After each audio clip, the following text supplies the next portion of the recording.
함께 읽겠습니다. 이와 같이 주의 말씀이 힘이 있어 응왕하여 세력을 얻으니라. 아멘. 우리가 다 알다시피 하나님의 나라는 말씀으로 임하는 나라입니다. 예수님은 하나님 나라에 대하여 가르치시면서 말씀이 마음의 밭에 뿌려져서 30배, 60배, 100배의 열매를 맺는다고 하셨습니다. 교회가 구제도 하고 또 기타 여러 사역들도 해야 합니다. 그런데 말씀이 없으면은 않고 없는 찐빵처럼 아무런 의미가 없게 됩니다. 바울이 이 말씀을 강론하는 일을 자기의 주된 사역으로 삼았는데 석 달 동안 회당에서 가르쳤고 또 반대에 직면하자 2년간 두란노 서원에서 제자들을 구별하여서 가르쳤습니다.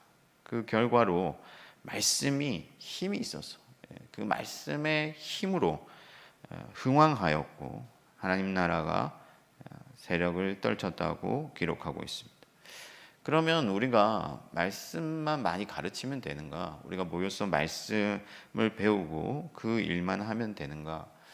그렇다고 한다면 사실 신학교, 고려신학대학원 같은 말씀 가르치는, 신학 가르치는 그런 곳에서 정말 제일 많은 충만한 역사가 일어나야 되는데 사실은 회의적이죠. 오히려 신학교에 오시는 그 목사님들이 우스갯소리로 그런 말을 합니다. 전도사들 앞에서 설교하는 게 제일 어렵다. 왜 그렇습니까? 이제 지식이 약간 들어갔기 때문에 이제 그 웬만한 목사님들이 와가지고는 은혜 주기가 힘든 거예요. 평가하고 마음의 문을 잘 열지 않습니다. 제가 고려신학대학원 1학년 들어갈 때 그때 1학년들이 맨 앞에서 정말 뜨겁게 울면서 기도했거든요. 근데 3학년쯤 되니까 뒤에 가서 다 이제 졸고 있는 거죠. 단지 신학적인 지식만 전달한다고 해서 좋은 것은 아닙니다. 종교개혁이 일어났던 시기를 보면은 교회가 잘못된 길로 다른 말씀을 쫓았기 때문에 말씀을 잘못 오해했기 때문에 그 말씀을 바른 말씀을 통해서 교회를 옳은 길로 인도한 것 너무나 밝은 빛이었습니다. 그런데 이 일이 이 교회 가운데서 지속되다 보니까 논쟁조로 흐르게 되고 교회가 교조적으로 변하게 되고 결국에는 정통주의가 되어서 다른 사람들을 배척하는 일에 열심내는 그런 교회가 되어버렸어요. 그래서 경건주의 운동이 일어나게 되죠. 에베소 교회가 닐골라당을 잘 물리쳤는데 예수님께서는 너희가 처음 사랑을 잃어버렸다. 그러니까 지식적 논쟁을 통해서 사랑이 식어버린 그런 결과가 왔습니다. 저 역시도 여러분들에게 오늘 아침에도 이렇게 말씀을 들고 섰는데 강단에 설 때마다 두려운 것이 있습니다. 그게 뭐냐면은 그냥 내가 아는 지식만 전달하고 끝나는 일이 될까 봐 두렵습니다. 우리에게 필요한 말씀은 어떤 말씀입니까? 단지 지식의 전달이 아니라 살아있는 하나님의 말씀, 생명의 말씀, 영혼을 찔러 쪼개는 그런 강력한 주님의 진리의 말씀이 필요한 것이죠. 그래서 바울에게 있어서 하나님의 말씀을 강론하는 일은 그냥 지식을 전달하는 것이 아니라 생명을 살리는 일이고 생명을 나누는 일이었어요. 그래서 그는 말씀에 생명을 걸었습니다. 그에게 있어서 말씀은 단지 논쟁거리나 학문적 진보를 이루기 위한 연구 대상이 아니었어요. 혹은 자기의 지식을 자랑하기 위한 지식적 탐구의 대상도 아니었습니다. 그에게 있어 하나님의 말씀은 생명을 살리는, 하나님의 나라를 일으키는, 사람들을 구원하는 그런 능력의 말씀이었습니다. 그래서 그가 회당에 가서 말씀을 전하였는데요. 주로 이제 유대인들과 논쟁을 했죠. 이것이 바울의 어떤 일관된 패턴입니다. 패턴인데 여러분 우리가 앞서 살펴본 것처럼 유대인들이 복음을 받아들이기도 하지만 오늘 본문에서처럼 배척하기도 해요. 그래서 바울이 굉장히 많은 환난을 당했습니다. 유대인들이 시기하여서 소동을 일으키고, 그래서 바울이 옥에 갇히고 매맞고 쫓겨나고, 그런데도 불구하고 그는 말씀 들고 다시 회당을 찾았습니다. 그리고 무려 3개월 동안이나 그 사람들에게 하나님의 말씀을 강론했어요. 왜 그렇습니까? 어떻게 이런 용기가 생겼습니까? 하나님의 말씀을 생명같이 여겼기 때문에, 그 말씀을 너무나도 사모했기 때문에, 그 말씀이 진리인 것을 굳게 믿었기 때문에 그랬다 하는 거예요. 이처럼 우리가 말씀을 생명같이 여기고 그 말씀을 위하여 자기의 생명을 걸면 놀랍고 위대한 하나님의 나라가 우리 가운데 임하는 것입니다. 오늘 그러면 이 본문을 통하여서 하나님의 말씀을 생명같이 여길 때 어떤 역사가 나타났는가 함께 살펴보면서 말씀을 향한 우리의 마음을 키워가기를 바랍니다. 먼저 하나님의 말씀이 흥황하니 치유의 능력이 나타났죠. 바울에게 놀라운 능력이 임했습니다. 그가 말씀으로 충만하니 하나님께서 그의 손을 통하여서 이 땅을 치유하신 거예요. 고치신 거예요. 약한 것을 고치시고 병든 것을 고치시고 악한 것을 고치셨습니다. 그의 능력이 얼마나 대단했냐 하면은 바울이 가지고 있던 손수건이나 앞치마를 가져다가 그 환자에게 얹기만 해도 병이 나았다고 합니다.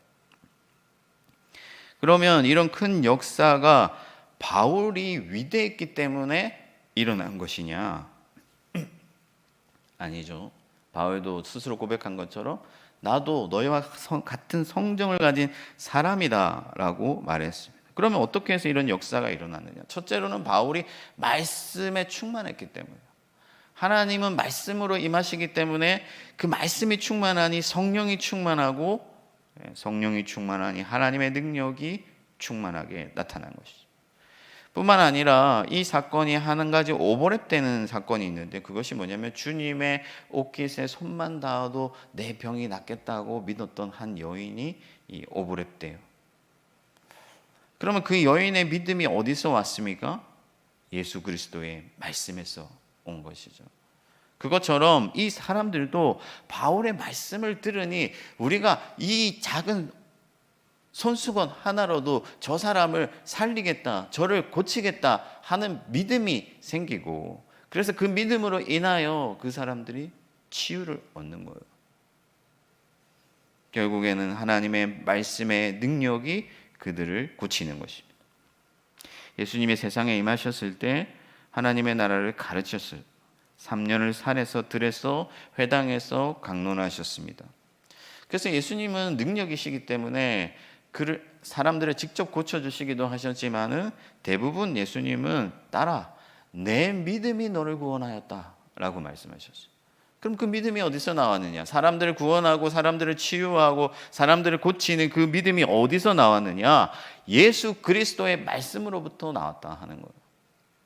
결국에는 여러분들이 이 아침에 하나님의 말씀을 듣고 그 말씀을 생명같이 여기고 그 말씀의 능력을 온전히 믿으면, 그래서 여러분들 마음 가운데서 용기가 생기고 소망이 생기고 하나님을 향한 어떤 신뢰와 믿음이 생기면 여러분들의 삶에도 이러한 기적이 나타난다 하는 것입니다. 그러므로 여러분, 말씀을 사모하고 말씀에 생명 거는 말씀의 사람들이 되시기를 바랍니다.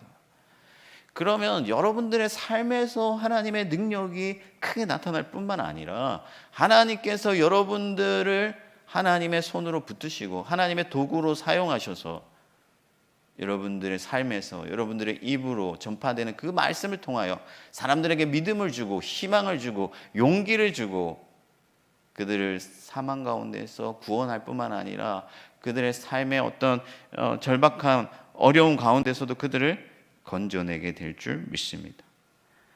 말씀이 여러분의 삶을 주장한다면 하나님이 세상을 치유하실 것입니다. 약한 것을 고치고 부족한 것을 채우고 가난한 자를 부요하게 하실 것입니다.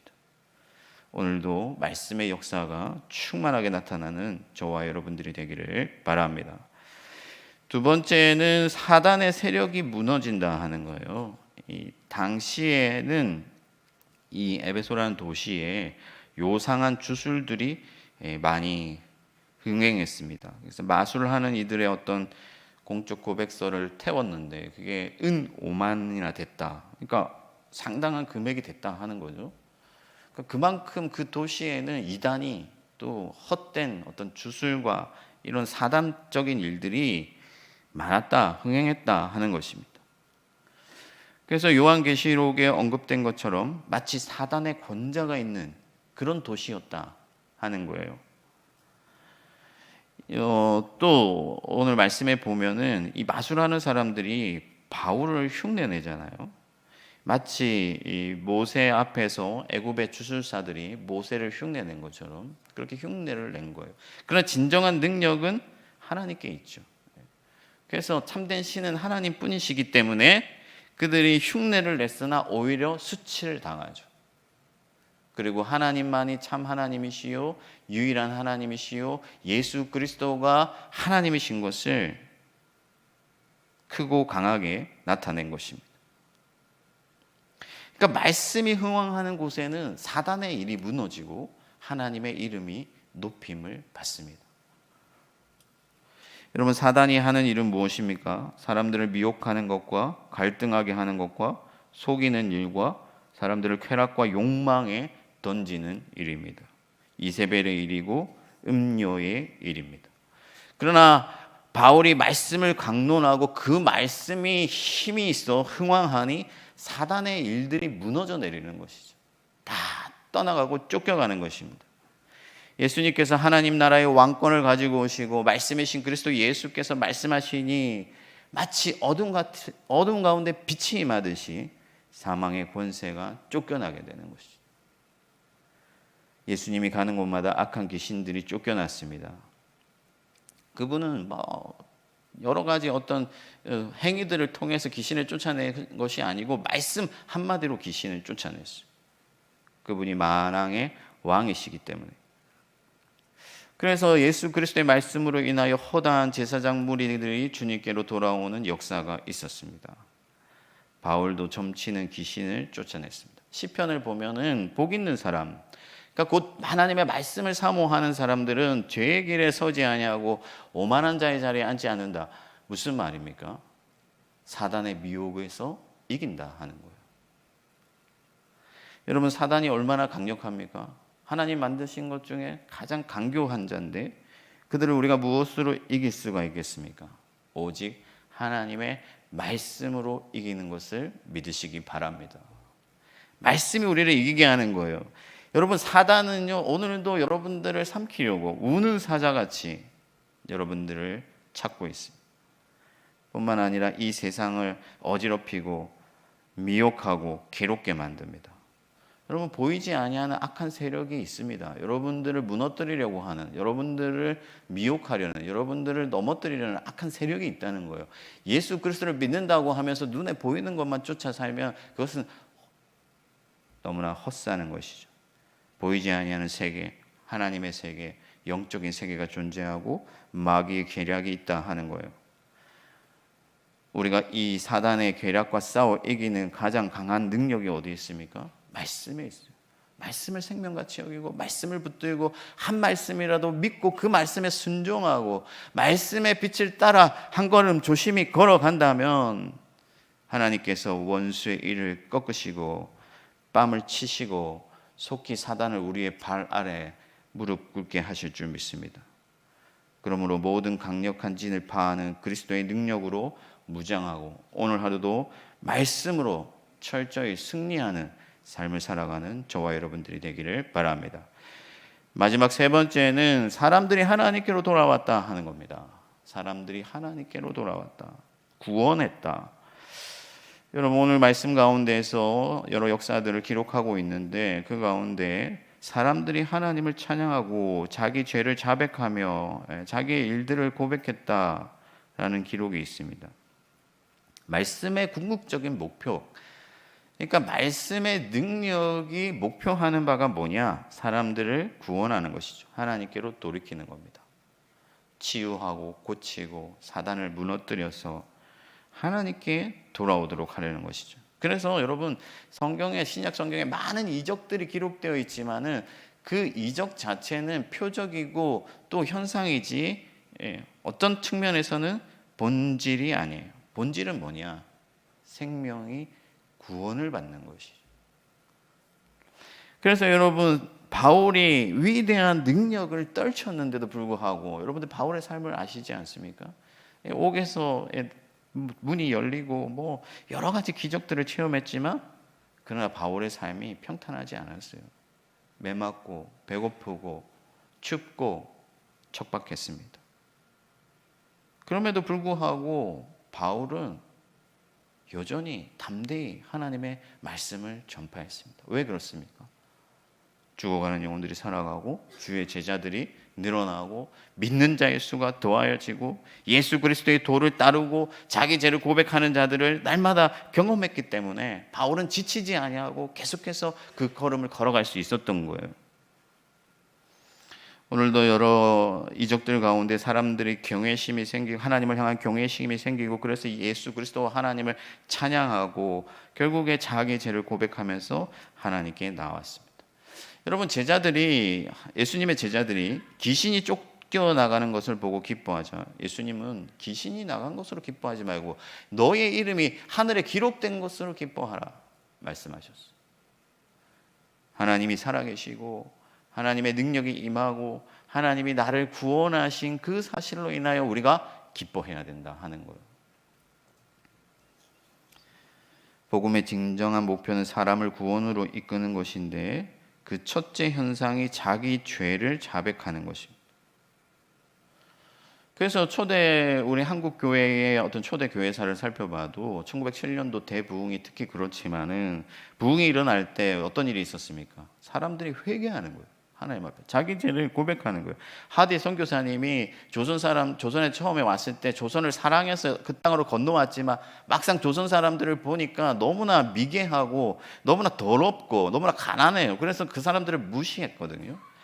근데 하디 선교사님이 그 마음으로만 무시하던 것을 어느 날 말씀을 읽고 그 말씀을 강론하다가 마음에 뜨거움이 생겨서 조선 사람들에게 그것을 회개하고 용서를 빌고 눈물을 흘리고 그러자 그들이 그 선교사님을 받아주고 그 가운데서 하나님의 충만한 부흥이 일어난 거예요.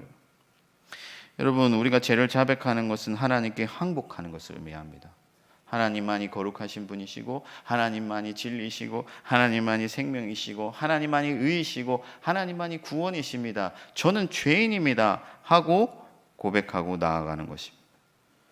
그래서 이 자백하는 것은 더러움을 씻어내는 과정이에요. 예수님께서 병든 자에게라야 의원이 필요하다고 말씀하셨잖아요. 여러분, 말씀이 우리 가운데 들어오면요, 이 어둠 가운데 빛이 임하면 어둠이 물러나는 것처럼 그 죄가 우리에게서 씻겨나가는데 그 씻겨나가는 것, 그 샤워하는 것이 뭐냐면은 죄를 진심으로 하나님 앞에 고백하는 거예요. 뱉어내는 거죠. 토해내는 거예요. 태양이 뜨니 여러분 아침이 오는 것처럼 복음의 능력이 우리 가운데 들어오면 죄가 밀려나게 되어 있는 것입니다. 여러분, 하나님의 말씀을 늘 자주 듣고 이 새벽에도 여러분들이 이곳에 나와왔는데 여러분, 무엇이 우리를 구원하게 하는 것입니까? 하나님의 말씀이 우리를 만지면 우리가 그 말씀을 살아계신 하나님의 말씀으로 받고 그 말씀을 생명같이 여기고 그래서 내가 죄인인 것을 하나님 앞에 철저히 고백하고 나의 죄를 낱낱이 주님께 아뢰인다면 주님께서 우리를 의의 옷으로 옷 입히시고 우리를 씻겨주시고 하나님께로 돌이키게 하실 줄 믿습니다. 여러분, 그냥 귀로 들어갔다가 귀로 나가는 말씀은 능력이 없어요. 온 몸과 온 마음과 온 생각을 훑어서 철저히 나를 분석하고 나를 무너뜨릴 때 두 손 들고 하나님께 나아갈 때 생명이 있는 거예요. 라오디게아 교회가 여러분 차든지 뜨겁든지 하라고 하셨지 않습니까? 아무리 말씀해도 뜨뜻미지근 해가지고 반응이 없는 거예요. 오늘도 여러분 절대로 그냥 돌아가지 않고 말씀 가운데서 차든지 뜨겁든지 하나님을 높이고 회개하는 이 아침이 되기를 바랍니다. 말씀을 정리하겠습니다. 여러분, 하나님의 말씀이 홍수같이 쏟아지는 시대를 살고 있습니다. 무엇이든지 흔하면 귀하게 여기지 않게 되는 습성이 있어요, 우리에게. 그러나 여러분, 하나님의 말씀은 절대 흔한 것이 아닙니다. 여러분들을 살리는 말씀이요, 능력의 말씀이요, 치유하는 말씀이요, 죄를 무너뜨리고 사단의 권세를 쫓아내는, 무너뜨리는 강력한 말씀인 줄 믿습니다. 오늘 이 아침에 위대한 말씀의 능력을 회복하고 생명의 말씀을 쫓아 따라가는 저와 여러분들이 되기를 주님의 이름으로 축원합니다. 하늘에 계신 우리 아버지, 아버지의 이름을 거룩하게 하시며 아버지의 나라가 오게 하시며 아버지의 뜻이 하늘에서와 같이 땅에서도 이루어지게 하소서. 오늘 우리에게 일용할 양식을 주시고 우리가 우리에게 잘못한 사람을 용서하여 준 것 같이 우리 죄를 용서하여 주시고 우리를 시험에 빠지지 않게 하시고 악에서 구하소서. 나라와 권능과 영광이 영원히 아버지의 것입니다. 아멘.